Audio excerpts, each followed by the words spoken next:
முதலில் தலைப்புச் செய்திகள். மரண தண்டனையில் இருந்து தப்பித்த முக்கிய அரசியல்வாதிகள் வெளியான பரபரப்பு தகவல். 2008 நடந்த 5 கொடூர சம்பவங்கள். பிள்ளையான் உட்பட 3 அதிரடி உத்தரவு.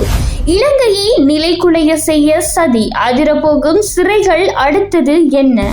இலக்கு வைக்கப்படும் முக்கிய சிறைச்சாலைகள். சபையில் நீதி அமைச்சர் வெளியிட்ட அதிர்ச்சி தகவல். சமூக ஊடகங்களில் பரவி வரும் ஒளிப்பதிவு. நாமல் ரோஹித ராஜபக்ஷவின் பெயர்களால் சர்ச்சை. உயிர்த்த ஞாயிறு தாக்குதல் விசாரணைகளை மூடி மறைப்பதற்காகவே சிறை கலவரங்கள். வெளியாக பரபரப்பு தகவல்கள். தென்னிலங்கை அரசியலில் குழப்ப நிலை. சொகுசு ஹோட்டலில் முக்கிய அரசியல்வாதிகள் ரகசிய சந்திப்பு. உதயநிதி ஸ்டாலின் கைதினால் தமிழகம் முழுவதும் பெரும் பரபரப்பு. களமிறங்கிய அதிரடி படையினர். இனி விரிவான செய்திகள். மகர சிறைச்சாலை கலவரத்துக்கு வெளிப்புற தூண்டுதல் ஏதேனும் இருந்ததா என்பது தொடர்பில் விசாரணைகள் முன்னெடுக்கப்பட்டு வருவதாக நீதி அமைச்சர் ஹர்ஷன நாணயக்கார தெரிவித்துள்ளார். பாராளுமன்றத்தில் இன்று விசேட அறிக்கையொன்றை முன்வைத்து உரையாற்றிய அவர், சம்பவத்துடன் தொடர்புடையவர்கள் அடையாளம் காணப்பட்டால் அவர்களுக்கு எதிராக கடுமையான சட்ட நடவடிக்கை எடுக்கப்படும் என வலியுறுத்தினார். சம்பவம் இடம்பெற்ற தினத்தில் மகர சிறைச்சாலையின் சமையலறை கட்டிடத்தின் கூரையில் முதலில் 3 கைதிகள் ஏறி எதிர்ப்பில் ஈடுபட்டதாகவும் அவர்களுடன் சிறைச்சாலை அத்தியட்சகர் சுமார் 15 நிமிடங்கள் பேச்சுவார்த்தை நடத்திய போதும் உடன்பாடு எட்டப்படவில்லை என்றும் அவர் தெரிவித்தார். இதனைத் தொடர்ந்து மேலும் சுமார் 16 கைதிகள் அங்கு ஒன்று திரண்டு பதற்றத்தை அதிகரித்ததை அடுத்து அதிகாரிகள் பாதுகாப்பு கருதி பிரதான நுழைவாயிலை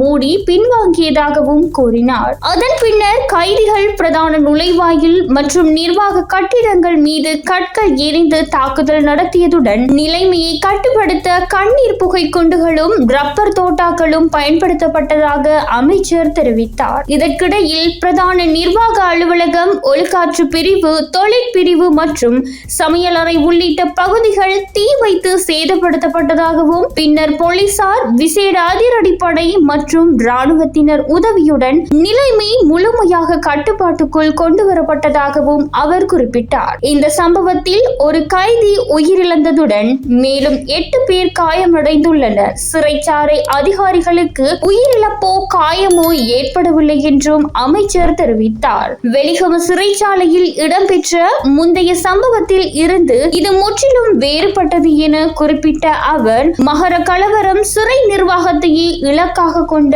திட்டமிட்ட சீர்குலைப்பு நடவடிக்கையாக தோன்றுவதாக தெரிவித்தார். சிறைச்சாலையில் ஏற்பட்ட சேதங்களின் மதிப்பீடு தற்போது மேற்கொள்ளப்பட்டு வருவதாகவும் கைதிகளுக்கு தேவையான உணவு, மருந்து உள்ளிட்ட அத்தியாவசிய வசதிகள் ஏனைய சிறைச்சாலைகளின் ஒத்துழைப்புடன் தொடர்ந்து வழங்கப்பட்டு வருவதாகவும் அமைச்சர் கூறினார். மேலும் இதுபோன்ற சம்பவங்கள் ஏனைய சிறைச்சாலைகளுக்கு பரவாமல் தடுக்க அனைத்து சிறைச்சாலை அத்தியட்சகர்களுக்கும் விசேட அறிவுறுத்தல்கள் வழங்கப்பட்டுள்ளது. அத்துடன் சந்தேகத்திற்குரிய தகவல்கள் கிடைத்துள்ள சில சிறைச்சாலைகளில் பாதுகாப்பு பலப்படுத்தப்பட உள்ளதாகவும் அமைச்சர் ஹர்ஷன நாணயக்கார தெரிவித்தார்.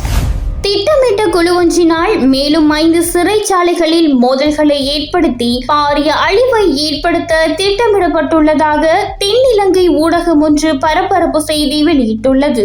மேலும் ஒட்டுமொத்த நாட்டையும் குழப்பகரமான நிலைக்குள்ளாக்கும் திட்டம் குறித்து புலனாய்வு பிரிவினர் தகவல்களை வெளிப்படுத்தியுள்ளனர். நீர்கொழும்பு மற்றும் மகர சிறைச்சாலைகளில் ஏற்பட்ட மோதல்களுக்கு பின்னணியிலும் இந்த சதிக்குழு உள்ளதாக தகவல்கள் வெளியாகியுள்ளது. தும்பர, களுத்துறை, காலி, கொழும்பு, மஹசின் மற்றும் வெளிக்கடை பெண்கள் சிறைச்சாலைகளில் இந்த மோதல்களை ஏற்படுத்தும் திட்டங்கள் உள்ளதாக புலனாய்வு பிரிவினரின் எச்சரித்துள்ளனர். சிறைச்சாலைகளில் இவ்வாறான மோதல்களை ஏற்படுத்தி நாட்டையே குழப்பகரமான நிலைக்குள்ளாக்கும் திட்டங்களுக்கு பின்னால் பல அரசியல்வாதிகள் உள்ளதாக தெரிவிக்கப்படுகின்றது. பல உயர் சிறைச்சாலை அதிகாரிகளும் சிறைச்சாலைகளில் தடுத்து வைக்கப்பட்டுள்ள கைதிகள் சிலரும் உள்ளமைக்கான தகவல்கள் தற்போது வெளியாகி வெளியாகியுள்ளன. இது தொடர்பான விரிவான விசாரணைகள் தற்போது முன்னெடுக்கப்பட்டு வருவதாகவும் தெரிவிக்கப்படுகின்றது. இதேவேளை மகர சிறைச்சாலையில் ஏற்பட்ட மோதலின் காரணமாக அங்கிருந்த சொத்துக்களுக்கு 15 கோடி ரூபாய்க்கும் அதிகமான சேதம் ஏற்பட்டுள்ளது. இந்த மோதலுக்கான சரியான காரணம் இதுவரை கண்டறியப்படவில்லை. குறிப்பிட்ட காரணமின்றி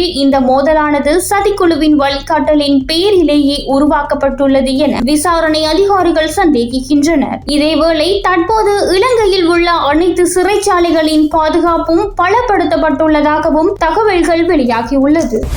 முன்னாள் போலீஸ் மா அதிபர் பூஜித் ஜெயசுந்தர மற்றும் முன்னாள் பாதுகாப்பு செயலாளர் ஹேமஸ்ரீ பெர்னாண்டோ ஆகியோருக்கு மரண தண்டனை விதித்துவிட்டு சக்தி வாய்ந்த அரசியல்வாதிகள் சிலரை தப்பிக்க வைக்க அரசாங்கம் முயற்சிக்கின்றதாக சிவில் செயற்பாட்டாளர் மருத்துவர் சமல் சஞ்சீவ தெரிவித்துள்ளார். போதியளவான உளவு தகவல்கள் இருந்தும் உயிர்த்த ஞாயிறு குண்டு தாக்குதலை தடுக்க தவறியதாக தெரிவித்து முன்னாள் போலீஸ் மா அதிபர் பூஜித் ஜெயசுந்தர மற்றும் முன்னாள் பாதுகாப்பு செயலாளர் ஹேமஸ்ரீ பெர்னாண்டோ ஆகியோருக்கு மரண தண்டனை விதிக்கப்பட்டுள்ளது. உயிர்த்த ஞாயிறு தாக்குதலுக்காக சூழ்ச்சி செய்தவர்கள், நிதியுதவி வழங்கியவர்கள் மற்றும் ஆதரவாக செயல்பட்ட அனைத்து அரசியல்வாதிகள் மற்றும் அதிகாரிகள் மீது நியாயமான விசாரணைகள் நடத்தப்பட வேண்டும். உண்மையை கண்டறிந்து தொடர்புடைய அனைத்து தரப்பினருக்கும் முறையான தண்டனை வழங்கப்பட வேண்டும் என்பதே எமது நிலைப்பாடு என்று அவர் குறிப்பிட்டுள்ளார். எனினும் பூஜித் மற்றும் ஹேமஸ்ரீ ஆகிய இருவருக்கும் மாத்திரம் தண்டனை வழங்கிவிட்டு தொடர்புடைய சக்தி வாய்ந்த அரசியல்வாதிகள் சிலரை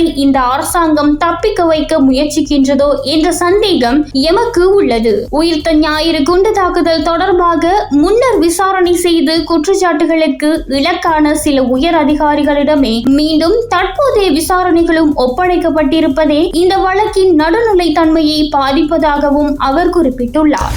நாட்டில் இடம்பெற்று வருகின்ற சிறைச்சாலை மோதல்கள் திட்டமிட்டு நடத்தப்படுகின்றதா அல்லது இதில் வேறு ஏதும் சதிகள் காணப்படுகின்றதா என சந்தேகம் எழுந்துள்ளதாக தேசிய மக்கள் சக்தியின் தமிழ் ஊடக இணைப்பாளர் தாஹா ஐன்ஸ்டீன் தெரிவித்துள்ளார். மகர சிறைச்சாலையில் மோதல் இடம்பெற்று சில மணி நேரத்திற்குள் அங்கு வருகை தந்திருந்த மக்கள் எங்கிருந்து வந்தார்கள் என்பது தொடர்பில் விசாரித்தால் இது திட்டமிட்டு நடத்தப்படுகின்றதா என்ற கேள்விக்கு பதில் கிடைத்துவிடும் என்றும் அவர் குறிப்பிட்டுள்ளார். அன்று வருகை தந்திருந்தவர்களுள் ஒரு சிலர் நாமல் ராஜபக்ஷவினுடைய கட்சியினரா என்ற விமர்சனங்கள் தற்பொழுது சமூக வலைதளங்களில் பேசப்பட்டு வருகின்றன. நாமல் ராஜபக்ஷவுடன் இணைந்திருந்தவர்களுடைய சில புகைப்படங்களும் அன்றைய காணொளிகளில் வெளியாகி இருந்தன. உயிர்த்த ஞாயிறு தாக்குதலுடன் ராஜபக்ஷர்கள் தொடர்பு பட்டிருக்கின்றார்கள் என்பது தொடர்பில் பல்வேறு சாட்சியங்கள் தற்பொழுது நிரூபிக்கப்பட்டு வருகின்றது. இந்த சந்தர்ப்பத்திலேயே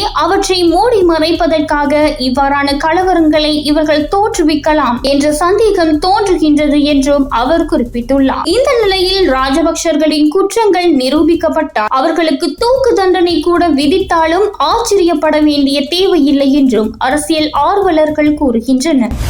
பாதாள உலக குழு தலைவரான அறக்கட்டா தொடர்பான சர்ச்சைக்குரிய ஒளிப்பதிவு ஒன்று சமூக ஊடகங்களில் பரவி வருகின்றது. இதில் நாமல் ராஜபக்ஷ, ரோஹித ராஜபக்ஷ, சாகல ரத்நாயக்க மற்றும் உயர் போலீஸ் அதிகாரிகள் பலரது பெயர்கள் குறிப்பிடப்பட்டுள்ளன. அறக்கட்டாவை சிறையில் இருந்து விடுவிக்கவும் அவருக்கு பாதுகாப்பு வழங்கவும் சுமார் 20 கோடி ரூபாய் கோரப்பட்டதாக கூறப்படும் குற்றச்சாட்டுகள் இதில் குறிப்பிடப்பட்டுள்ளன. இந்த டீலில் சரித் அபிசிங்க, முன்னாள் அமைச்சர் விஜயதாச ராஜபக்ஷவின் மகன் ரஹித ராஜபக்ஷ ஆகியோர் ஈடுபட்டுள்ளதாக கூறப்படுகின்றது. அறக்கட்டாவை சிறையில் இருந்து விடுவிப்பதற்கும் அவருக்கு பாதுகாப்பு வழங்குவதற்கும் 20 கோடி ரூபாயாக பெற ஒப்பந்தம் செய்யப்பட்டதாக கூறப்படுகின்றது. இதில் சுமார் 12 கோடி ரூபாய் ஏற்கனவே ஹவாலா என்ற உண்டியல் முறை மூலம் துபாயில் கொடுக்கப்பட்டதாக தெரிவிக்கப்பட்டுள்ளது.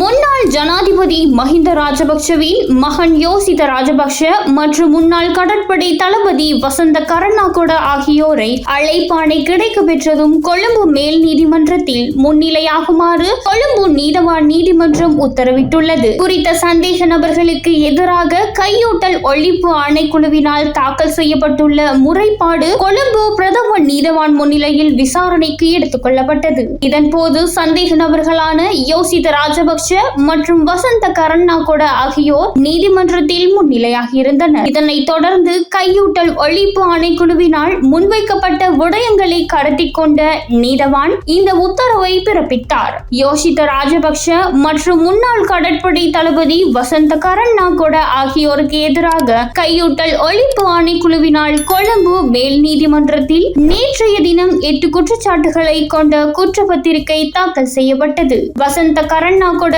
கடற்படை தளபதியாக பணியாற்றிய 2006 செப்டம்பர் 1 முதல் 2007 ஜூன் 8 வரையிலான காலப்பகுதியில் சட்டவிரோதமான முறையில் யோஷித்த ராஜபக்ஷ பிரித்தானியாவில் உள்ள பிரித்தானிய அரசு கடற்படை கல்லூரியில் பயிற்சி பெறுவதற்கான வசதிகளை ஏற்படுத்தி கொடுத்து அரசுக்கு பெரும் நிதி இழப்பை ஏற்படுத்தியதாக குற்றம் சாட்டப்பட்டுள்ளது. குறித்த பயிற்சியில் பங்கு பற்றுவதற்கான தகுதிகள் இல்லாத நிலையிலும் நடைமுறைகளை மீறி யோஷித்த ராஜபக்ஷ முறையற்ற விதத்தில் அரசு நிதியிலான இந்த சலுகையை பெற்றுக் கொண்டதாக தெரிவிக்கப்பட்டுள்ள நிலையிலேயே இவர்களுக்கான அழைப்பாணை கிடைத்ததும் கொழும்பு மேல் நீதிமன்றத்தில் முன்னிலையாகுமாறு உத்தரவிடப்பட்டுள்ளது.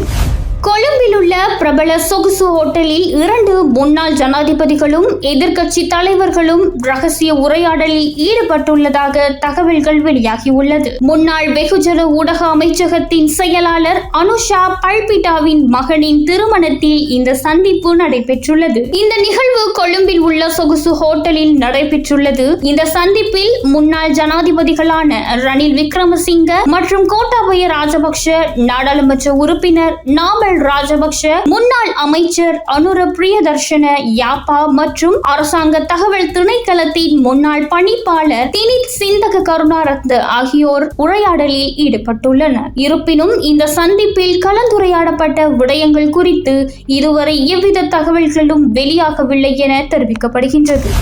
தமிழக எதிர்க்கட்சி தலைவரும் சட்டமன்ற உறுப்பினருமான உதயநிதி ஸ்டாலின் கைது செய்யப்பட்டதை தொடர்ந்து மாநிலம் முழுவதும் வெடித்துள்ள போராட்டங்களை கட்டுப்படுத்த அனைத்து முக்கிய நகரங்களிலும் பாதுகாப்பை பலப்படுத்த முதலமைச்சர் விஜய் உத்தரவிட்டுள்ளார். அதன்படி சென்னை, மதுரை, கோயம்புத்தூர், திருச்சி, சேலம், திருநெல்வேலி மற்றும் தஞ்சாவூர் உள்ளிட்ட மாவட்டங்களில் பெருமளவிலான போலீசார் பாதுகாப்பு பணியில் ஈடுபடுத்தப்பட்டுள்ளனர். தலைமைச் செயலகம், அண்ணா அறிவாலயம், மெரினா கடற்கரை, நீலாங்கரை மற்றும் முக்கிய அரசியல் தலைவர்களின் இல்லங்கள் அமைந்துள்ள பகுதிகளில் 15,000க்கும் மேற்பட்ட போலீசார் குவிக்கப்பட்டுள்ளனர். மேலும் போராட்டங்களை கட்டுப்படுத்தும் நோக்கில் கலவர தடுப்பு வாகனங்கள் மற்றும் கண்ணீர் புகை குண்டுகள் வீசும் சிறப்பு வாகனங்களும் தயார் நிலையில் வைக்கப்பட்டுள்ளன. காவிரி விவகாரம் தொடர்பாக தவிக அரசை கண்டித்து தஞ்சாவூரில் நேற்று நடைபெற்ற திமுக ஆர்ப்பாட்டத்தில் முதலமைச்சர் விஜய் மற்றும் பெண்கள் குறித்து உதயநிதி ஸ்டாலின் வெளியிட்டதாக கூறப்படும் கருத்துக்கள் சர்ச்சையை ஏற்படுத்தியது.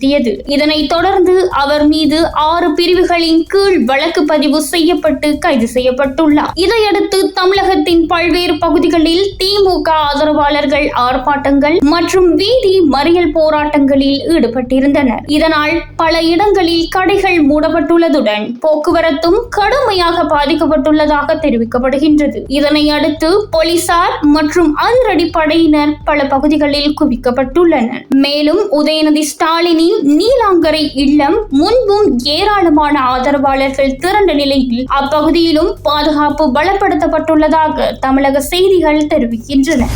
இன்றைய முக்கிய செய்திகள் இத்துடன் நிறைவடைகின்றன. நாங்கள் வழங்கிய தகவல்கள் உங்களுக்கு பயனுள்ளதாக இருந்தால் இந்த வீடியோவை லைக் செய்யவும், உங்கள் கருத்துக்களை கமெண்டில் பகிரவும். இதே போன்ற உடனடி உண்மை மற்றும் முக்கிய செய்திகளை தொடர்ந்து அறிய எங்கள் சேனலை சப்ஸ்கிரைப் செய்து பெல் ஐகானை அழுத்த மறக்காதீர்கள். நான் உங்கள் ராஜ்குமார் தர்ஷினி. அடுத்த முக்கிய செய்திகளுடன் மீண்டும் சந்திப்போம். நன்றி, வணக்கம்.